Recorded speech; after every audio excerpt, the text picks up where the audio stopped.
என்ன ஸ்டாலின் ஐயா, பொங்கலுக்கு வெயிட்டா கவனிப்பீங்கன்னு பார்த்தா வெறும் கையை நீட்டிட்டீங்க. அரசாங்கம் 37,000 கோடி கடன் வாங்க போகுதுன்னு தகவல் வந்தப்போ பொங்கலுக்கு கொடுக்கறதுக்கும் சேர்த்துதான் வாங்குறாங்க போலன்னு ஜனங்க நினைச்சாங்க. ஆனா ஐயா என்னடானா பொங்கலுக்கு ரொக்க பணம் இல்லைன்னு அறிவிச்சிருக்கீங்க. சரி, ஐயாவுக்கு பணமா கொடுக்க மனசு இல்லைன்னா பொருளை வச்சும் கொடுத்துருக்கலாமே. ஏலக்காய், முந்திரி, உலர் திராட்சை, வெல்லம்னு பொங்கல் வைக்க தேவையான பொருட்களை கொடுத்திருந்தா கூட பொங்கலை ஓரளவுக்கு நல்லா கொண்டாடலாம். நீங்க என்னடானா 1 கிலோ பச்சரிசியும் 1 கிலோ சர்க்கரையும் கொடுக்குறீங்க. பச்சரிசியை களி மாதிரி கிண்டி சர்க்கரையை கொட்டி திங்கவா? நாட்டுல வெள்ளம் புயல்னு மக்களோட வாழ்வாதாரம் குலைஞ்சு போய் கிடக்கு. இந்த நேரத்துல முன்னாடி கொடுத்த மாதிரி ரொக்க பணத்தோட பொங்கல் தொகுப்பு கொடுத்தா தானே பொங்கலை நல்லபடியா கொண்டாட முடியும். மக்களோட தேவையை புரிஞ்சுக்காம ஏதோ கொடுத்தாகணுமேனு கடமைக்கு கொடுக்கிற பொங்கல் தொகுப்பால எந்த பயனும் இல்லை. இப்படி காலகாலமா மக்களுக்கு கொடுத்துட்டு இருந்த எல்லா நலத்திட்டங்களையும் நிறுத்திட்டு எதுக்கு 37,000 கோடி கடன் வாங்குறீங்க? அரசாங்கம் வாங்குற கடன்களால மக்களுக்கு பயன் இல்லைன்னா யாருக்கு தான் பயன்படுதுன்னு நாங்க கேட்கல, ஊருக்குள்ள பேசிக்கிறாங்க. எடப்பாடி பழனிசாமி காலையில் ஒரு அறிவிப்பை வெளியிட்டு இருக்கிறார். என்ன தெரியுமா? பொங்கல் பண்டிகைக்காக ரூபாய் 2,500 தரப்போவதாக இன்றைக்கு அறிவிச்சிருக்கிறார். சரி, பரவாயில்ல, கொடுக்கட்டும். இப்போவும் அதை வரவேற்கிறேன். ஆனால் அதே நேரத்தில் இப்போவும் நான் சொல்றேன், நான் ஏற்கனவே சொன்ன பாருங்க, 5,000 ஏழை எளிய மக்கள், கொரோனாவிலே பாதிக்கப்பட்டிருக்கக்கூடிய அந்த மக்களுக்கு மட்டும் இல்லாம இந்த மழையில பாதிக்கப்பட்டிருக்க அந்த மக்களையும் சேர்த்து ரூபாய் 5,000 கொடுங்க அப்படின்னு மீண்டும் மீண்டும் திராவிட முன்னேற்ற கழகத்தின் சார்பில் மட்டுமல்ல, பாதிக்கப்பட்டிருக்கக்கூடிய மக்களின் சார்பில் வற்புறுத்தி நான் கேட்டுக்கொள்ள கடமைப்பட்டிருக்கிறேன். தளபதி அவர்கள் தொடர்ந்து ஒரு குடும்பத்துக்கு 5,000 ரூபாயாவது வழங்க வேண்டும் என்று சொல்லிக் கொண்டே இருக்கிறார்கள். நீங்களே பார்த்தீங்க, கேஸ் சிலிண்டர் விலை இந்த அளவுக்கு இன்னைக்கு ஏறி இருக்கு. தொடர்ந்து விலைவாசி ஏறிக்கொண்டிருக்கிறது. யாருக்குமே வேலை வாய்ப்பு இல்லாத ஒரு சூழ்நிலை. லாக்டவுனால் மக்கள் மிகப்பெரிய அளவில் பாதிக்கப்பட்டிருக்காங்க. ஆனால் இன்னைக்கு பொங்கலுக்கு 2,500 ரூபாய் என்று அறிவித்திருக்கிறார்கள். தளபதி 5,000 ரூபாய் வழங்க வேண்டும் என்று தொடர்ந்து வலியுறுத்தி கொண்டிருக்கிறார்கள். ஆனால் அதை செய்யறதுக்கு அரசாங்கத்துக்கு மனசில்லை.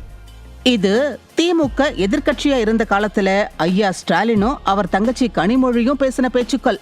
அப்போ அதிமுக அரசாங்கம் பொங்கலுக்கு 2,500 ரூபாய் ரொக்க பணமும் பொங்கல் தொகுப்பும் கொடுத்தாங்க. அதெல்லாம் பத்தாது, கொரோனா பாதிப்பு, வெள்ள பாதிப்பையெல்லாம் மனசுல வச்சு 5,000 ரூபாய் கொடுங்கன்னு எதிர்கட்சி தலைவரா இருந்த ஐயா ஸ்டாலின் சொன்னாரு. அக்கா கனிமொழி ஒரு படி மேல போய் கேஸ் விலை ஏறிடுச்சு, வேலை இல்ல, பசி பஞ்சம், அதனால 5,000 ரூபாய் கொடுக்கணும்னு உருக்கமா பேசினாங்க. எல்லாம் மக்களை ஏமாத்த பேசின வெத்து பேச்சு. அன்னைக்கு வெறும் கரண்டியை வீசி வீர வசனம் பேசின ஸ்டாலின் இன்னைக்கு பொங்கலுக்கு வெறும் கையெல்லாம் நீட்டுறாரு. அன்னைக்காச்சும் சென்னையில மட்டும்தான் வெள்ளம் வந்தது, இன்னைக்கு தென் மாவட்டங்கள்லயும் வெள்ளம் வந்திருக்கு. மக்களோட வாழ்வாதாரம் ரொம்ப மோசமா பாதிக்கப்பட்டிருக்கு. அக்கா சொன்ன மாதிரி இப்போ விலைவாசி இன்னும் மோசமா ஏறி இருக்கு. அதிமுக அரசாங்கம் கொடுத்த மாதிரி 2,500 கொடுக்கலனாலும் ஒரு 1,000 ரூபாயாச்சும் கொடுக்கணுமா இல்லையா? கொரோனா பேரிடர்ல அரசாங்கத்துக்கு எந்தவித வருமானமும் இல்லாத நேரத்திலையும் மக்கள் மேல அக்கறையோட 2,500 ரூபாய் கொடுத்து பொங்கலை கொண்டாட வச்சது அதிமுக அரசாங்கம். ஆனா நாடால தெரியாத இந்த நாடக கும்பல் மக்களுக்கு ஒன்னும் கொடுக்கல, இன்னும் வாயிலேயே வடை சுட்டுட்டு இருக்காங்க. அட நாங்க சொல்லலப்பா, ஊருக்குள்ள ஜனங்க பேசிக்கிறாங்க. இப்ப மாண்புமிகு முதல்வர் நிதிநிலை அறிக்கையில சொன்னாங்க, தொழிற்சாலையில் இருக்கிற தொழிலாளர்களுக்கும் இந்த திட்டத்தை கொண்டு போய் சேர்க்கணும்னு சொன்னாங்க. நாங்க போன வாரம் இது கோயம்புத்தூர்ல போய் தொடங்குறதா இருந்தோம். அன்னைக்குதான் தென்காசியில இந்த பாதிப்பு ஏற்பட்டவன தென்காசி இருக்கு, நானும் துறை செயலாளராக போயிட்டோம். இன்னும் ஒரு வார காலத்துக்குள் அந்த மக்களை தேடி மருத்துவம், தொழிலாளர்களை தேடி மருத்துவம்ங்கிற மாதிரி ஃபேக்டரி எம்ப்ளாயிஸ்க்குமே போய் நேரடியா அங்க அவங்களுக்கு தேவையான இந்த மருத்துவ உதவிகளை செய்யறதுக்கான அந்த திட்டத்தை காஞ்சிபுரம், செங்கல்பட்டு மாவட்டங்கள் எங்கேயாவது நானும் துறையின் செயலாளர் போய் தொடங்கி வைக்கிறோம். அடேங்கப்பா, மக்களை தேடி மருத்துவ நாடகத்தை தொடர்ந்து தொழிலாளர்களை தேடி நாடகம் வருதான்.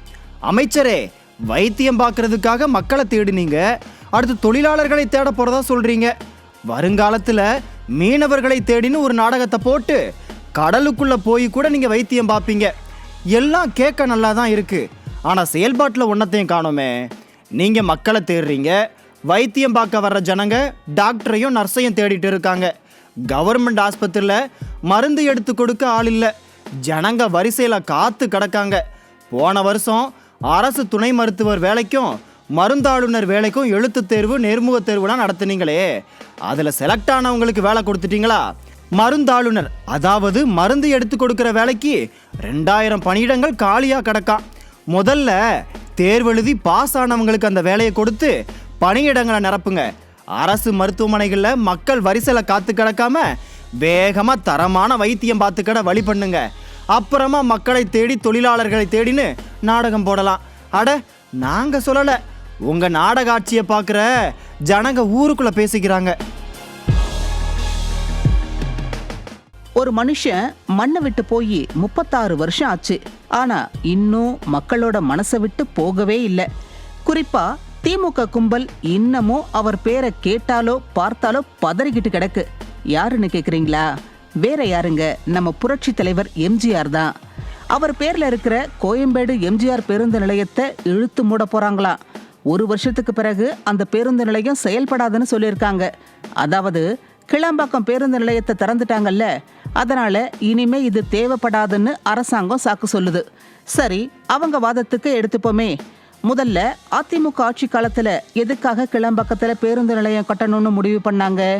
மொத்த பஸ்ஸும் கோயம்பேடுக்கு வர்றதால டிராஃபிக் ஆகுதுன்னு தான் கிளாம்பாக்கத்துல இன்னொரு பஸ் ஸ்டாண்ட் கட்டணும்னு முடிவு பண்ணாங்க. கிளாம்பாக்கத்துல இருந்து தென் மாவட்ட பேருந்துகளை இயக்கலாம்னு முடிவு பண்ணாங்க. மாதவரத்திலையும் ஒரு துணை பேருந்து நிலையத்தை கட்டி ஆந்திரா தெலுங்கானா போற பஸ்ஸுகளை அங்கிருந்து இயக்குனாங்க. இப்படி பிரிச்சு விட்டா தானே போக்குவரத்து நெரிசலை குறைக்க முடியும்.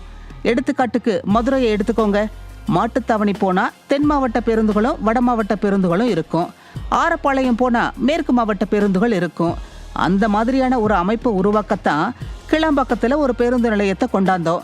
ஆனா எந்த திட்டமும் போடாம நோகாம பொய் சொல்லி ஆட்சிக்கு வந்த திமுக கிடைச்ச கேப்ல கிளாம்பாக்கம் பஸ் ஸ்டாண்டுக்கு கருணாநிதி பேரை வச்சதும் இல்லாம கோயம்பேடுல இருக்கிற எம்ஜிஆர் பேருந்து நிலையத்தை அழிக்க பாக்குறாங்க.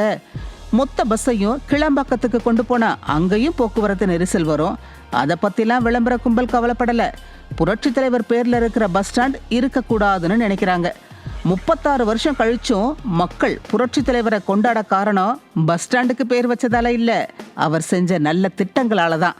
அவர் பேரை அழிக்கிறேன்னு ஆணவத்தில் ஆடுனா மக்கள் தகுந்த பாடத்தை சொல்லி கொடுப்பாங்கன்னு நாங்க சொல்லல, ஊருக்குள்ள பேசிக்கிறாங்க.